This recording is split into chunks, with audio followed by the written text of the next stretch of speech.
Halo sobatku, selamat datang di channel Sobat Movie. Tempatnya review film paling asik dan menarik buat sobatku semua.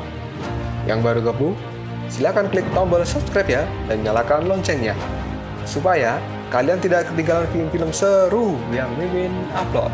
Oke, gak usah berlama-lama lagi, langsung aja kita ke reviewnya. Gasken sob.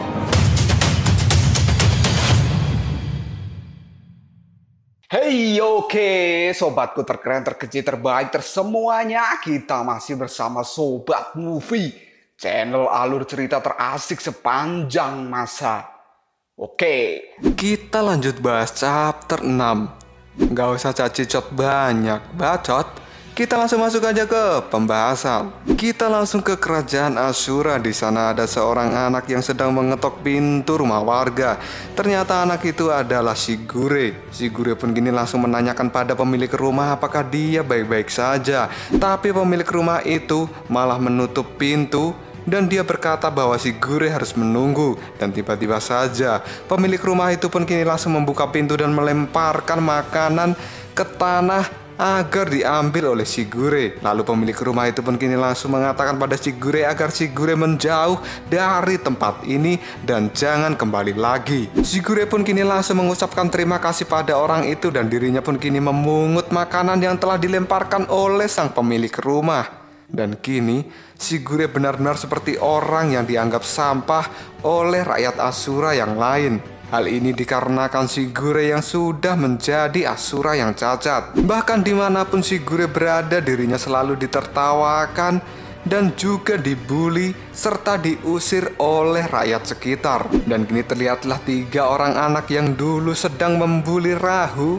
Dirinya pun kini melihat Shigure dan langsung menertawakan. Shigure yang kini terjatuh di depan mereka pun langsung berkata, "Hei, lihatlah itu Shigure yang dulu tidak terkalahkan, tapi sekarang dia menjadi seperti itu." Tak hanya diolok-olok saja, Shigure pun kini juga langsung dilempari batu oleh 3 anak nakal itu. Shigure yang kesakitan, dirinya pun malah ditertawakan oleh 3 Ashura nakal. Dan tiba-tiba saja langit di kerajaan Ashura kini menjadi mendung, mengeluarkan petir dan hujan yang sangat deras.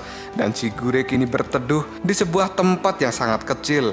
Sambil berteduh dari hujan, Shigure pun memakan makanan yang tadi diberikan oleh si ibu-ibu. Pada saat Shigure sedang makan, ada seekor tikus kecil yang datang menghampiri Shigure. Lalu Shigure pun kini membagikan makanan itu pada si tikus. Dan Shigure pun kini juga berbicara pada tikus itu bahwa hidup ini memang tidak mudah. Dan tiba-tiba saja Rahu pun kini muncul yang membuat Shigure menjadi terkejut.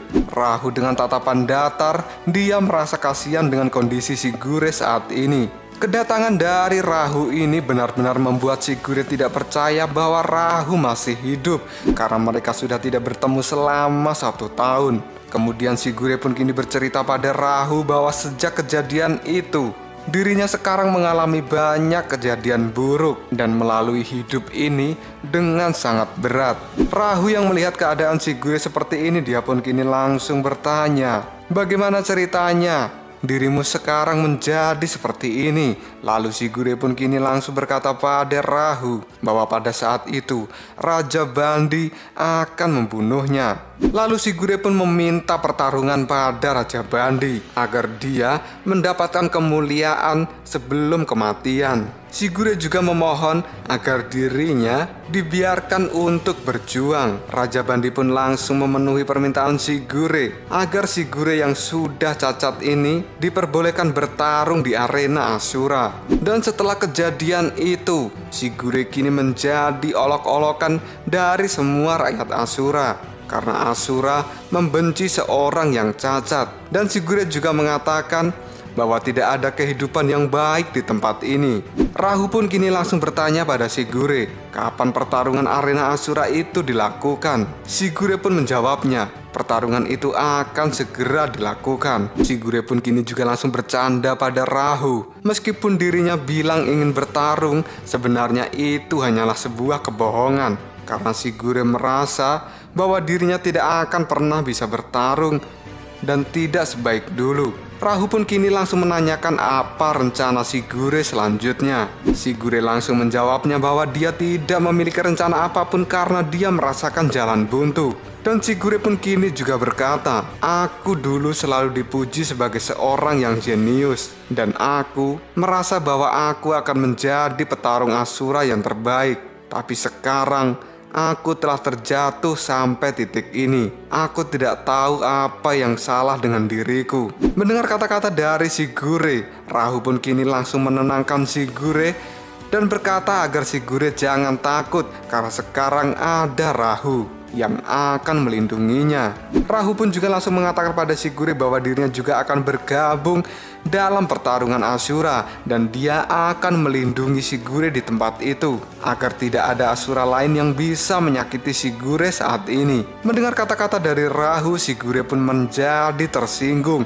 Apakah dia meremehkan dan merendahkan Shigure dengan keadaan yang seperti ini? Rahu pun langsung mengatakan bahwa jangan salah paham dulu. Dan Shigure juga langsung berkata, aku dulu merawatmu dan aku merasa itu luar biasa. Tapi apakah sekarang kamu juga akan balik merawatku? Kata-katamu itu telah menyakiti martabatku. Rahu pun langsung menjawabnya bahwa dia tidak bermaksud seperti itu. Shigure pun langsung tersenyum dan dirinya pun kini berkata pada Rahu bahwa dia hanya bercanda. Dan Shigure kini juga berterima kasih karena Rahu telah kembali dan akan merawat dirinya.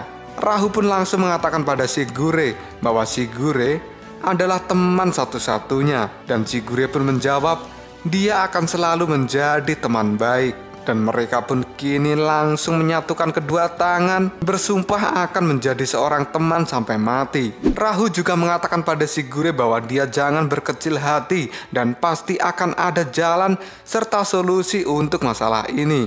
Lalu Shigure pun kini mengatakan pada Rahu bahwa dirinya tidak putus asa dan telah bekerja keras untuk bertahan hidup sampai titik ini. Tapi Shigure tetap merasa bahwa hidup di negeri Asura itu sangat berat. Karena seorang Asura yang tidak bisa bertarung akan dianggap sebagai sampah. Lalu Rahu pun kini langsung bertanya pada Shigure apakah Shigure ini punya solusi. Dan Shigure mengatakan bahwa Rahu akan segera melihatnya. Setelah berbincang-bincang cukup lama, Shigure pun kini mengajak Rahu untuk segera tidur karena waktu sudah malam.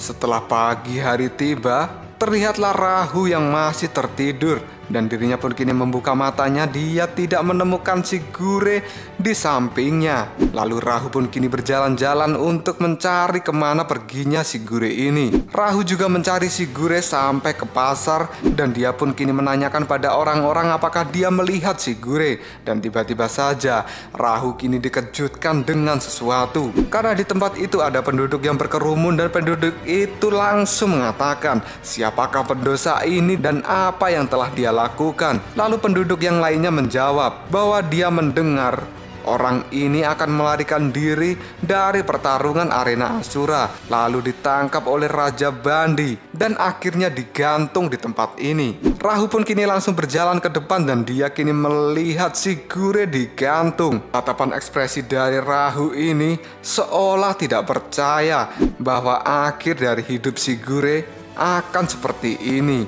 Rahu pun kini langsung menangis. Dia benar-benar tidak bisa menerima bahwa teman satu-satunya dibunuh dengan cara yang tidak manusiawi. Rahu pun kini tidak bisa menahan dirinya lagi dan dia menangis sekencang mungkin di hadapan mayat Shigure yang digantung di pasar. Setelah kejadian itu, Rahu pun kini langsung pergi untuk menyendiri. Rahu juga merasa bersalah bahwa dia tidak bisa melindungi Shigure. Pada saat Rahu bersedih ini, tiba-tiba saja muncul bayangan Shigure berada di sampingnya. Dan bayangan Shigure ini pun langsung mengatakan, kamu tidak usah bersedih, bahkan jika kamu tidak kembali, aku tetap akan melakukan cara ini. Dan aku akan melarikan diri dari pertempuran arena Asura, karena aku berpikir bahwa hidup itu bebas dan tidak perlu mati untuk mengikuti tradisi. Kedatanganmu itu hanya memperkuat tekadku saja. Ketika aku mendapatkan perlakuan yang buruk setiap harinya, aku merasa harus menyelesaikan sendiri. Dan aku tidak ingin hidup jika hanya menjadi bebanmu. Aku juga tidak ingin dirawat olehmu. Dan ini adalah harga diri yang aku miliki. Hei Rahu, kenapa kau bersedih? Apakah kau bersedih karena kehilangan teman sepertiku? Atau hanya karena aku tidak menjadi seperti yang kau inginkan? Rahu pun hanya diam saja. Bayangan Shigure pun kini langsung menghilang. Dan selanjutnya muncul bayangan kakak dari Rahu. Kakak Rahu ini pun langsung mengatakan, Rahu, kamu adalah seorang anak Asura yang terlahir dengan sangat lemah. Kamu dipandang rendah oleh orang lain. Tapi sekarang dirimu benar-benar terlahir kembali. Kamu harus menebus dirimu di masa lalu. Lalu kamu mencari Shigure dan akan berusaha merawatnya. Dalam hatimu, kamu merasa senang saat melihat dirinya. Karena kamu merasa bisa menyelamatkan seseorang untuk pertama kali dalam hidupmu, Rahu. Tapi Shigure itu menolak apa yang kau tawarkan. Dia pergi dengan caranya sendiri. Apakah kamu menangis karena kamu tidak penting lagi untuk dirinya? Rahu pun hanya terdiam dan tidak menjawabnya. Dan tiba-tiba saja kini muncul bayangan dari Jingyi yang langsung mengatakan, kamu salah. Jika kamu terlalu menggantungkan harapanmu pada orang lain, maka kamu hanya akan menemukan sebuah kekosongan. Apa yang kamu kejar? Jujurlah pada dirimu sendiri. Kamu bukan Rahu yang dulu. Hasrat di dalam tubuhmu, bukankah saat ini telah membara? Rahu pun kini menjawabnya, benar sekali. Dan aku sangat marah dan depresi. Aku ingin semua orang tahu yang aku rasakan. Dan tiba-tiba saja kini muncul bayangan dari Liaoji atau Tabu yang langsung mengatakan, tunggu apa lagi? Kamu tidak perlu khawatir sama sekali. Kamu itu orang aneh dan semua orang membencimu. Sekarang beritahu pada dunia kemarahan di dalam hatimu. Biarkan mereka semua bermandi dengan darah, kemudian makan daging mereka semua. Mendapat kata-kata dari Liaoji, Rahu pun kini langsung berdiri dan dia juga mengatakan bahwa dia akan jujur pada dirinya sendiri. Rahu pun kini langsung mengambil pedangnya dan dia pun kini berjalan meninggalkan lorong sepi itu. Dia pun kini akan maju ke arena pertarungan Asura untuk memberitahu mereka semua akan kemarahan dari Rahu. Dan kini Rahu pun sudah sampai di arena pertarungan Asura. Dia akan membantai semua orang yang ada di arena ini. Semua orang yang ada di arena Asura ini adalah calon-calon generasi pejuang Asura elit di masa depan. Rahu pun kini langsung melihat di sekelilingnya dan dia melihat seorang wanita dari anak tetua Asura. Wanita ini adalah Huji yang kelak dia akan menjadi istri dari Rahu. Ayah dari Huji kini langsung bertanya, apakah kau melihat suasana yang panas? Tahun depan kamu juga akan merasakan arena ini, anakku. Dan ayah dari Huji ini, dia adalah seorang hakim dalam pertarungan arena Asura. Namanya adalah Wangu. Wangu kini langsung berkata pada Huji bahwa saat Huji mengikuti pertarungan arena ini, maka Huji pasti akan menang. Dan Huji pun kini langsung bertanya pada ayahnya, berapa banyak kandidat yang akan mati di pertarungan tahun ini. Ayahnya pun menjawab, mungkin setengahnya akan mati, karena pertarungan ini adalah pertarungan untuk menyeleksi para pejuang Asura agar bisa mendapatkan Asura yang terkuat. Wangu pun kini juga langsung berkata bahwa sebagai hakim dia akan memastikan bahwa pertarungan ini dilakukan secara adil, dan bagi mereka yang mampu maka akan segera dibawa keluar dari pertarungan sesegera mungkin. Wangu juga mengatakan bahwa kemungkinan anak-anak Asura tahun ini terlihat sangat kuat. Huji pun langsung berkata pada ayahnya, bagaimana kau tahu, ayah? Dan Wangu pun kini menjawabnya, karena aku melihat dengan mata dewa. Aku bisa melihat kekuatan mereka secara sekilas. Huji pun kini langsung berkata pada ayahnya bahwa anak berambut putih itu terlihat sangat aneh. Apakah dia memiliki kesempatan untuk memenangkan pertarungan ini? Sang ayah pun kini langsung melihat ke arah Rahu dan dia kini menjadi terkejut. Lalu Wangu pun kini bertanya pada pengawal di belakangnya, siapa dia? Pengawalnya pun kini langsung mengatakan bahwa dia tidak tahu dan mungkin anak itu berasal dari suku kecil. Wangu pun kini menjadi bingung, sebenarnya siapa Asura itu? Melihat ayahnya bingung, Huji pun kini langsung bertanya, "Apa yang kau pikirkan?" Sang ayah pun kini kembali menatap Rahu dengan menggunakan mata dewanya. Dan Wangu mengatakan bahwa ini adalah mustahil. Huji pun langsung bertanya pada ayahnya, apa yang salah dan apa yang terjadi. Ayah dari Huji langsung mengatakan, "Aku tidak bisa melihatnya sama sekali. Di mata dewa perangku, dia terlihat seperti awan yang sangat gelap. Dan aku tidak dapat mengetahui seberapa tinggi kekuatan yang dia miliki. Sebenarnya apa kekuatan anak ini?"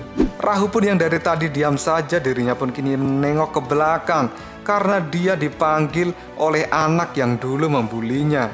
Anak itu pun kini langsung menertawakan Rahu dan dia langsung berkata, "Ternyata kamu Rahu, aku benar-benar hampir tidak mengenalimu. Kupikir kau sudah mati." Dan anak yang dulu membuli Rahu, tiga-tiganya pun kini berkumpul dan menertawakan Rahu di tempat ini. Anak pembuli itu juga kini mengatakan bahwa sangat menyenangkan bertemu Rahu di sini dan dia akan membunuh Rahu dengan cepat. Rahu pun kini hanya diam saja, tidak menjawab perkataan anak pembuli itu. Kemudian si pembuli itu kini lanjut bertanya pada Rahu, "Ada apa denganmu? Apakah kamu takut?" Rahu pun menjawabnya, "Iya, ini benar-benar menakutkan, tapi ini juga menyenangkan." Lalu apakah yang akan terjadi selanjutnya? Apakah Rahu akan bisa memenangkan pertarungan ini dengan kekuatan barunya? Tunggu aja jawabannya di next video. Koprol Sob. Tetap stay di channel Sobat Movie dan jangan lupa klik subscribe, like, dan share ke teman-temanmu agar channel ini dapat berkembang dan menghibur kalian semua. See you next tomorrow. Bye-bye.